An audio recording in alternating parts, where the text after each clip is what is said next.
Buenas tardes, me llamo Carlos Ponte, soy portavoz de la Plataforma para la Defensa de la Sanidad Pública y quiero agradecer al Grupo Parlamentario Podemos la oportunidad de poder dirigirnos a esta comisión. Yo, como es lógico, voy a hablar de los presupuestos de la sanidad, pero antes quería hacer algunas cuestiones preliminares que yo creo que han estado latentes en intervenciones que me han precedido por otros compañeros. La primera es que el ejercicio de leer los presupuestos es un verdadero fárrago. Puede ser apto para contables o para políticos, pero no, desde luego, para ciudadanos de a pie. Una terminología de difícil lectura, en donde muchos de los datos no están agregados. Por ejemplo, ¿cómo se entiende que no exista como un dato cuál es la financiación que tiene la atención primaria? Y así sucesivamente. Es un formato burocrático y una jerga que no sé si es deliberada o no, pero que de hecho lo que expresa es ocultación. Por eso nuestra primera recomendación es pedir transparencia y pedir que esta brecha que hay entre el Parlamento y la calle, la primera manera para tratar de cerrarla es con un lenguaje y con un formato en la presentación de las cosas accesible para la ciudadanía. Una segunda cuestión es que tenemos experiencia de que los presupuestos que se presentan pues no suelen ser lo más importante, que lo más importante son los presupuestos ejecutados. Pero también aquí sabemos que la sociedad civil tiene enormes dificultades para vigilar y monitorizar qué es lo que se está ejecutando. Una tercera cuestión previa es que, como sabemos, la financiación de la sanidad proviene de una caja común.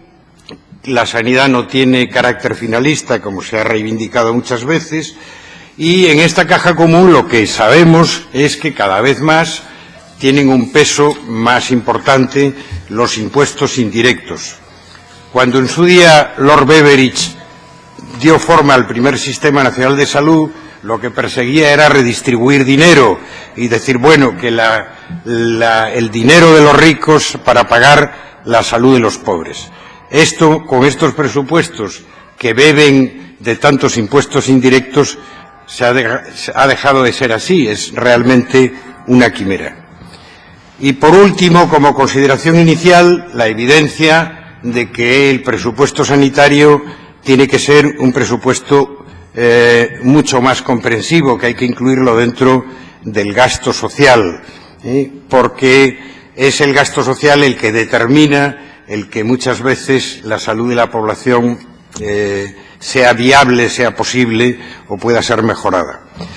Y en ese sentido decir que yo no tengo datos sobre la situación en Asturias, pero he sabido por informes de la OCDE, por ejemplo, que estamos 6 o 7 puntos de PIB por debajo de la media de la UE de los 15 en cuanto a cobertura social. Bueno, hechas estas consideraciones preliminares, nuestra valoración del gasto sanitario que se propone no es tanto su cuantía, sino cómo se estructura y cómo se diversifica el gasto.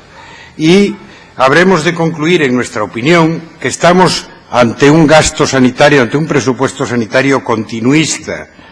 Se trata de unos presupuestos que tenemos que calificar abiertamente de conservadores, para dejar las cosas como están. Las partidas son básicamente las mismas que las de años anteriores, aunque estas partidas se modifiquen en cuanto a su cuantía, ¿no?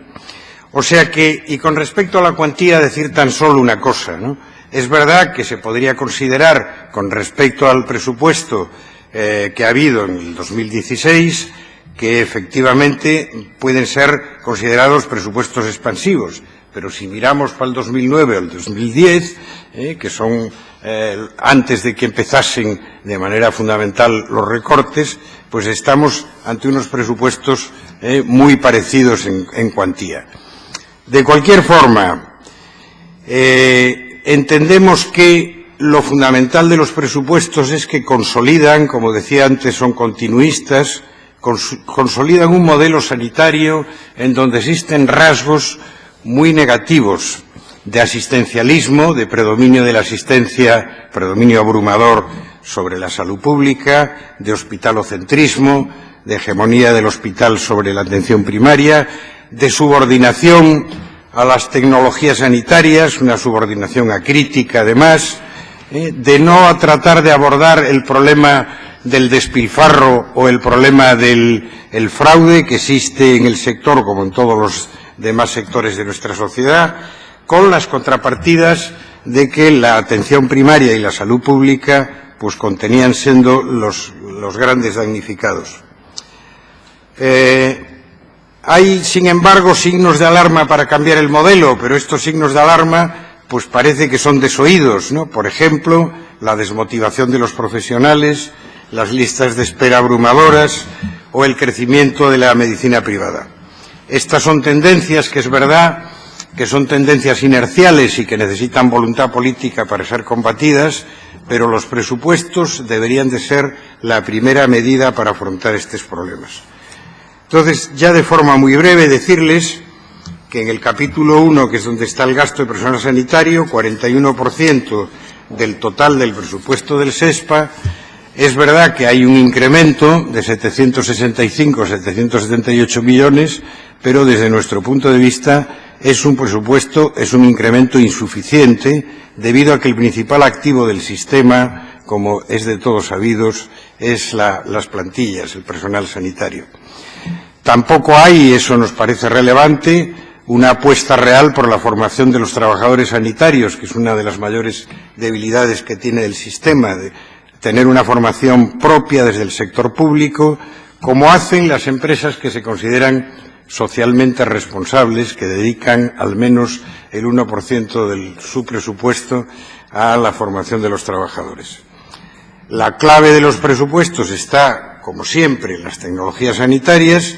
El Ministerio de Sanidad, y estos son datos oficiales, tan oficiales como proceden del Ministerio de Sanidad, Servicios Sociales e Igualdad, pues más del 50% de los recursos se destinan a tecnologías sanitarias y consumos farmacéuticos.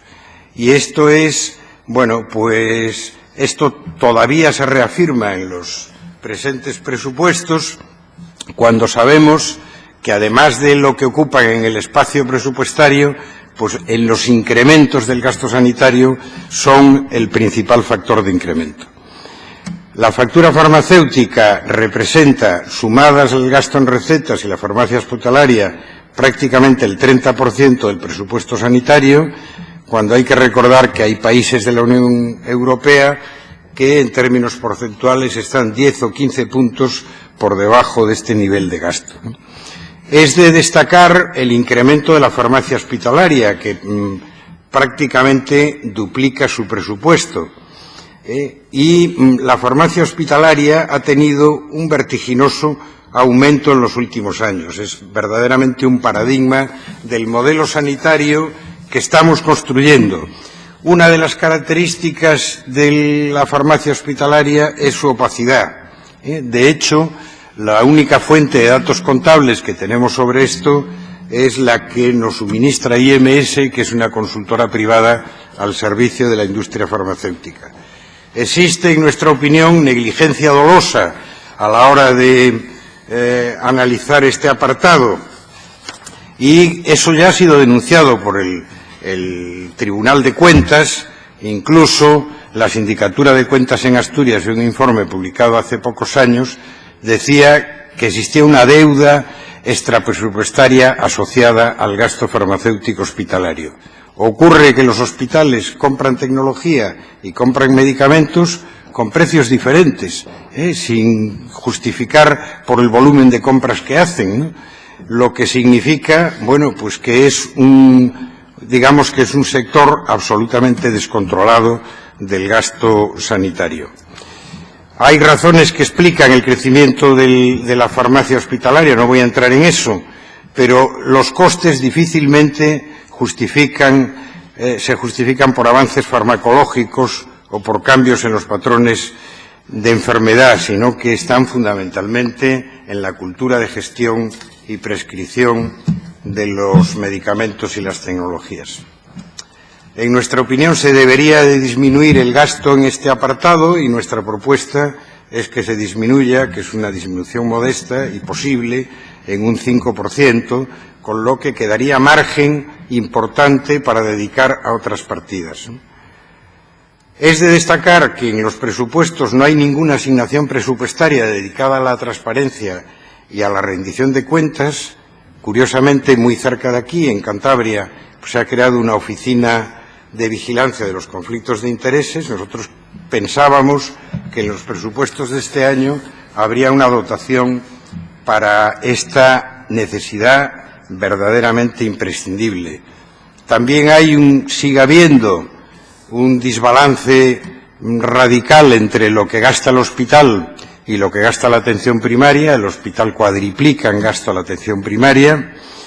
Superamos en gasto hospitalario al del conjunto del Estado, que ya de por sí es muy elevado, y nuestra propuesta, la atención primaria, estimamos, porque ya decimos que el dato no se da, que está entre el 13 y el 14% del total del gasto. Nuestra propuesta es que este año se aumentase ese gasto al 18% del total presupuestado.